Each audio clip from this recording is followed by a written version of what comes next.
देखिए नेहा, सबसे पहले मैं बता दूं कि तिरंगा का पूरा डिजाइन एक मुसलमान ने दिया था। भगवा कलर को त्याग के लिए सबसे ऊपर रखा और 1947 में उसके बाद भी भगवा कलर ऐसा कोई परेशानी का मसला नहीं था।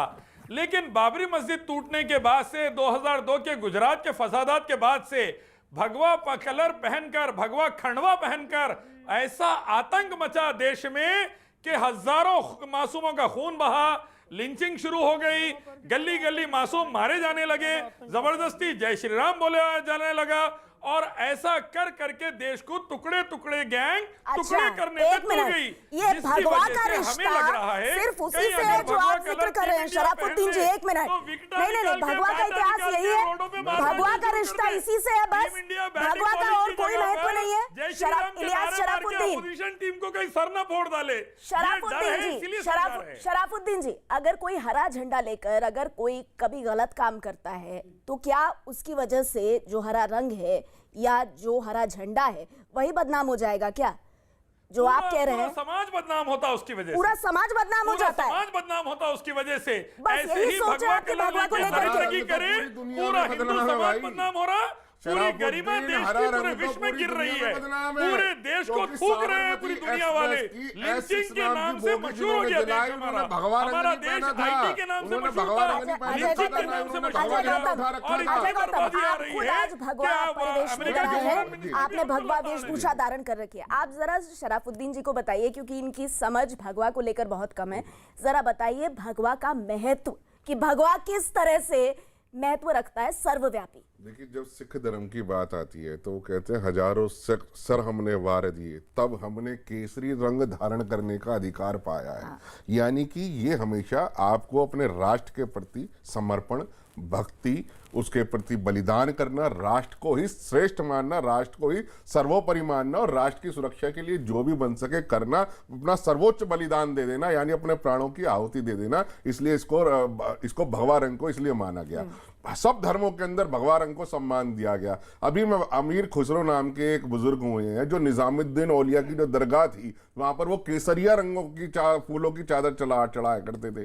जब उन्होंने फाग गाया या उन्होंने बसंत गाया, जब उन्होंने रंग गाया तो वो भगवा रंग की बात करते थे। भगवा रंग को लेकर उन्होंने बहुत सूफियां लिखी हैं और गाई हैं। भगवा रंग का मतलब क्या है? पवित्रता। भगवा रंग का मतलब यह है कि शांति। भगवा रंग वो है जो आपको त्याग, बलिदान और अपने अपने धर्म को मानने की जो शिक्षा देता है, वो उसका रंग है भगवा। मैं ये छोटी सी बात कहता हूं, जब कश्मीर के इन्होंने कहा कि बाबरी मस्जिद तोड़ दी, हिंदुस्तान को छोड़ दीजिए, पूरे विश्व के अंदर जितनी भी आतंकवाद की घटनाएं हुई है, एक भी घटना में ना तो भगवा रंग इस्तेमाल हुआ, ना भगवा ध्वज इस्तेमाल हुआ। वहां जो अगर रंग इस्तेमाल हुआ तो वो हरा रंग था। शराफुद्दीन भी जानते हैं, सारी दुनिया जानती है। अलाउ मी टू अरे साबरमती एक्सप्रेस जिसने जलाई, सुन बताओ, उनसे कार सेवकों को जिसने जलाया उन्होंने भगवा पहना था क्या? बता तो दीजिए, बता तो दीजिए। अक्षरधाम मंदिर में हमला करने वालों ने भगवा पहना था क्या? बता दीजिए। करोल बाग की मार्केट से लेकर सरोजनी नगर मार्केट में जिन्होंने बम फोड़ के मासूम बच्चों की जान ले ली, उन्होंने भगवा पहना था क्या?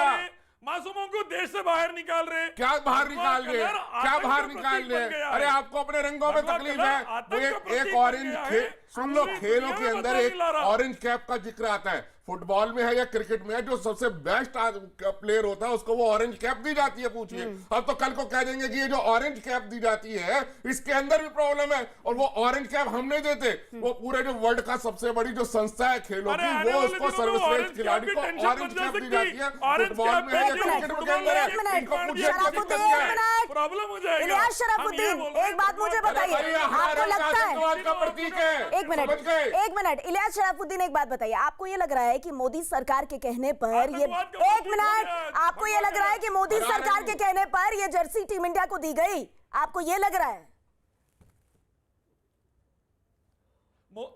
मोदी सरकार कोर्ट्स में घुस के बर्बादी ला रही, मोदी सरकार इलेक्शन कमीशन में घुस के बर्बादी ला रही, मोदी सरकार रिजर्व बैंक में घुस के बर्बादी ला रही, मोदी सरकार हर जगह अपनी मुंडी डाल के। आपको पता है आईसीसी कैसे काम करता है? अच्छा ठीक है शराफुद्दीन साहब, एक मिनट। शराफुद्दीन साहब, आप बड़े अपने आप को बहुत ज्ञानी ध्यानी समझते हैं। आईसीसी कैसे काम करता है बताइए?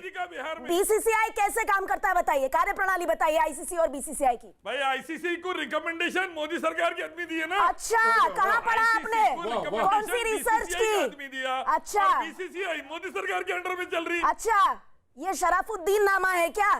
कहाँ से पढ़ा आपने, ये बताइए ना शराफुद्दीन साहब। बीसीसीआई पे दबाव बना रही, जैसा इलेक्शन कमीशन में दबाव बनाई। सुनिए, आपका सामान्य ज्ञान ठीक कर दूं मैं, पढ़ लिख कर आया कीजिए, खुद को जानकार बताते हैं, सिर्फ जाकिर नाइक के प्रवक्ता बनकर मत आ जाया कीजिए, पढ़ लिख कर आया कीजिए। और पढ़ लिख कर ये समझिए कि आईसीसी ने कुछ रंग दिए थे बीसीसीआई को, और बीसीसीआई ने उन रंगों में से एक रंग चुना है। अपनी गलत जानकारी अपने पास रखिए शराफुद्दीन जी, और सही जानकारी लेकर बैठा कीजिए, पढ़ लिख कर आया कीजिए, ऐसे बताया कीजिए। बाबर कादरी, मैं आपके पास आना चाहूंगी, आप अपनी नॉलेज ठीक कीजिए शराफुद्दीन, नॉलेज ठीक कीजिए अपनी, ऐसे गलत सड़क पर पढ़ के आ जाया कीजिए, कुछ भी बोलते हैं आप टीवी पर आकर।